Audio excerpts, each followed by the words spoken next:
part 1 of a 5-part series dealing with provisional tax, really answering the question, should you pay provisional tax, and if so, how much should you pay? And we will also look at related penalties and interest.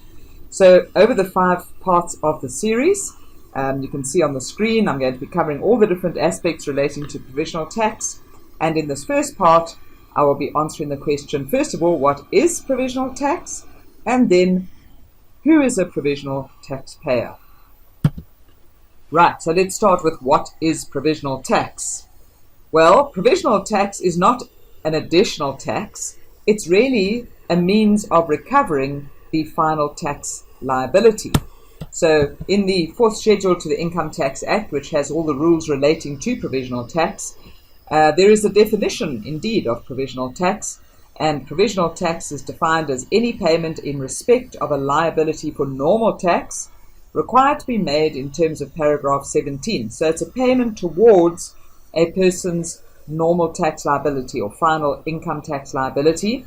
Notice here it refers to a payment that is required to be made in terms of paragraph 17 of the 4th schedule. So it's not an ad hoc situation where people pay arbitrary amounts towards their normal tax liability, but there are certain rules around who has to make these payments, how much has to be paid, and when the payments have to be made. SARS gives additional information about provisional tax on their website. They make the observation that it's not a separate tax from income tax, but it pays towards the income tax liability, and it's a payment in advance, so that the taxpayer does not have a large tax debt on assessment. In effect, it allows the tax liability to be spread over the relevant year of assessment, and we do that by making 2 compulsory provisional tax payments during the year, compulsory for provisional taxpayers, and then there's an optional 3rd payment, that's the 3rd provisional payment, which happens after the end of the tax year. It's entirely optional, but if a taxpayer is going to make a 3rd payment, it will have to be made before SARS raises the assessment, because obviously once SARS raises the assessment, then whatever tax remains to be paid according to the assessment would be paid as a result of the assessment, and it wouldn't be affected by any further provisional tax payments. So there's really 2 provisional tax payments with the option of making the 3rd top-up payment. On assessment, the provisional payments will be set off against the liability for normal tax for the year of assessment. So in effect, we have this situation.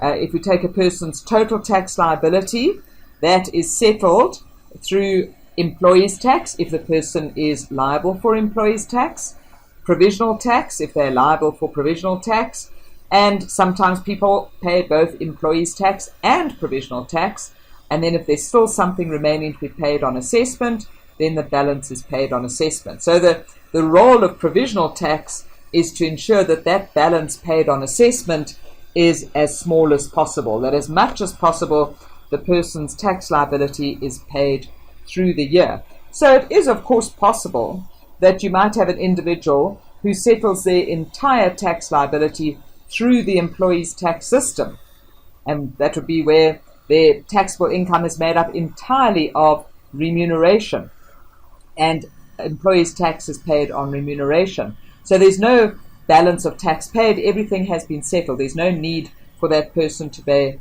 provisional tax. But if the person has other taxable income that is not subject to employees' tax, that's really what provisional tax is focusing on, is to pay the tax related to that additional taxable income and to pay that tax liability through the provisional tax system.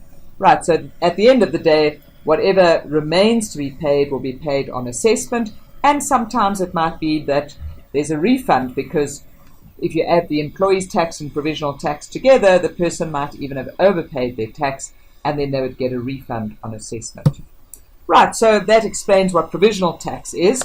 Who is a provisional taxpayer? This is actually really important, because only provisional taxpayers have an obligation to pay provisional tax. So we really, by saying, do you have to pay provisional tax, the real question is, well, are you a provisional taxpayer? If you fall into the definition of being a provisional taxpayer, then you are liable for submitting provisional tax returns and settling your provisional tax liability. So who is a provisional taxpayer? For the 4th schedule, provides, and again there's a definition of provisional taxpayer. A provisional taxpayer is any person other than a company who earns income by way of either remuneration from an employer that is not registered as an employer, so that would be remuneration that has not been subjected to employees' tax. So although it is remuneration, no employees' tax has been withheld because the employer is not registered. Or alternatively, you've got other income other than remuneration, or an allowance or advance as contemplated in Section 8. So if you're earning income other than remuneration, that would be the other income would not be subject to employees' tax, and because you are earning other income, potentially you would be a provisional taxpayer. Now, there are some exclusions which I'll come to a little bit later on, but this is the starting point of who is a provisional taxpayer. Any company is a provisional taxpayer, again, subject to certain exclusions, which I'll come to later. And then any person notified by the commissioner. That really harks back to days gone by more than what we see currently, because currently the onus is really on the taxpayer. If they fall into the definition of being a provisional taxpayer, then they must take the steps to comply with their obligations as such. All right, so at the first instance, these are the taxpayers who are then provisional taxpayers, and then we go through to certain exclusions. Now, just talking about an individual or a person other than a company who earns income from in the form of remuneration from an employer who is not registered as an employer, SARS gives this interpretation note example from interpretation note number 1. An Australian company that seconded expatriate civil engineers or chemical engineers, who are not registered in South Africa to render employment services in South Africa for 3 years. So they come from Australia to come and work in South Africa. The secondment agreement provides that they perform their services in South Africa from 1 March 2018 to the end of February 2021. So they're not tax resident, they come to work in South Africa, they work for the Australian company, they are paid through the Australian company's payroll, and the Australian company operates its payroll in Australia, pays the tax through to the Australian tax office. It's not registered in South Africa as an employer under paragraph 15. So what is the situation here? And the result is that because these are individuals, persons other than companies, who are earning income as defined being gross income that is not exempt, and income in the form of remuneration. This is remuneration, but it's from an employer who is not registered. In other words, there's no employees' tax being withheld. That means that these expatriates are then provisional taxpayers, and they must comply with all the obligations on a provisional taxpayer, which is, in the first instance, they have to file provisional tax returns and possibly make provisional tax payments. Okay, so that's the starting point of who is a provisional taxpayer.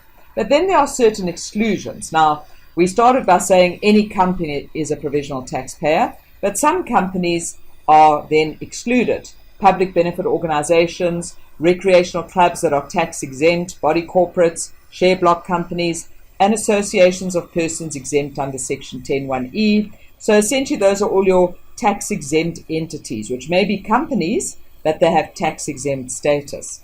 And then non-resident ship owners and small business funding entities, which are also tax exempt. And then the last one to be added to that list a couple of years ago, deceased estates. So deceased estates are not provisional taxpayers. They may be taxpayers. A deceased estate may have taxable income and have a tax liability, but that tax liability would be settled on assessment at the end of each year of assessment.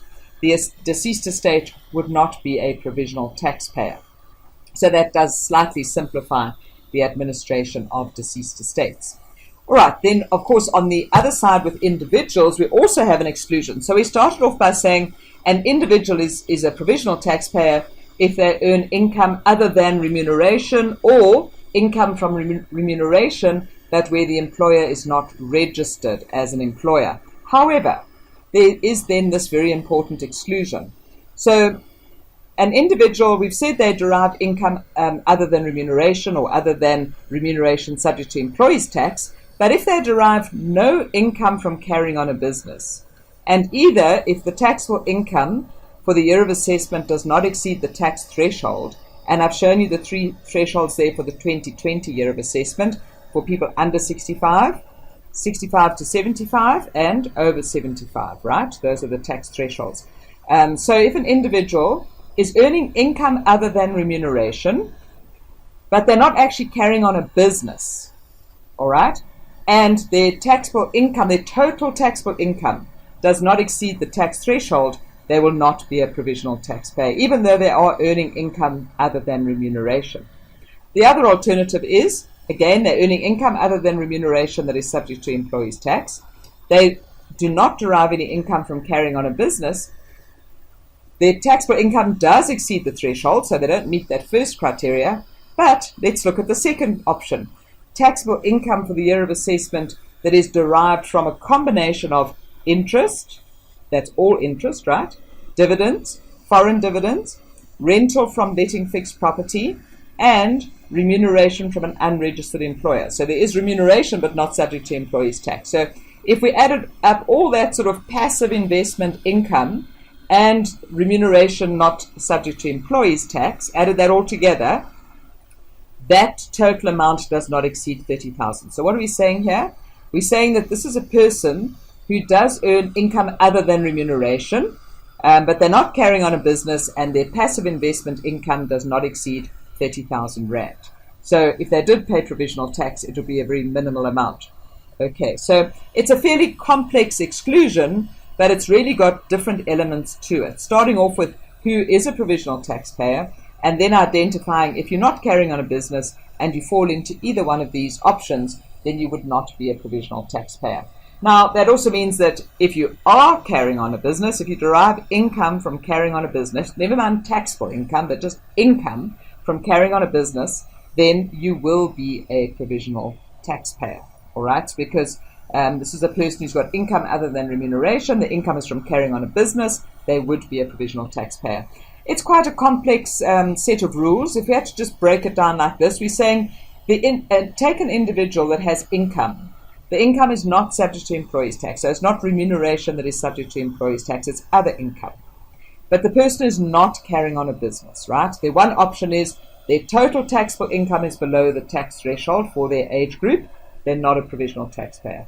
The other option, if their total taxable income is above the tax threshold, but their total taxable income from that combination of passive investment income and remuneration from an unregistered employer, notice taxable income, so that's after exemptions, after deductions, gives you taxable income. If that does not exceed 30,000 Rand, then the person is not a provisional taxpayer.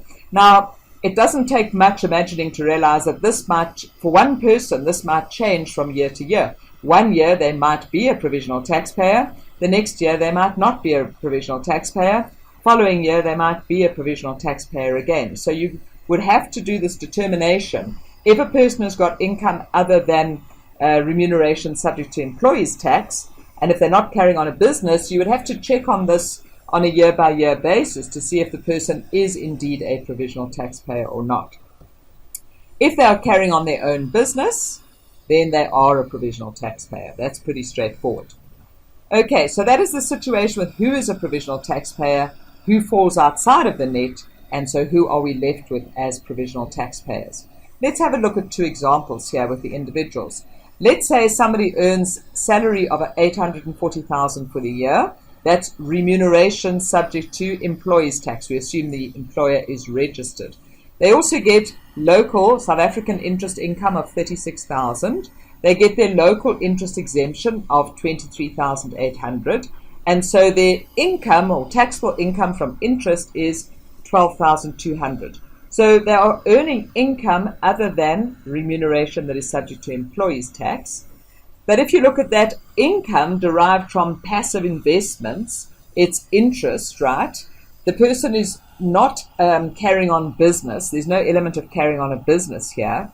And his taxable income from this combination of interest, dividends, foreign dividends, etc., does not exceed 30,000. It's only 12,200. So this person is not a provisional taxpayer for this year. But on a very similar set of numbers but different circumstances, we would come out with a different result. Let's look at this example. We've got a person earning taxable income from consulting fees. So they are carrying on a business. They've got income from carrying on a business. That income is not subject to employees' tax because it's their own income. They're an independent contractor. And then they earn, again, taxable income from interest, same amount as we had before, 12,200. So this person is earning income other than remuneration. All of his income is other than from remuneration.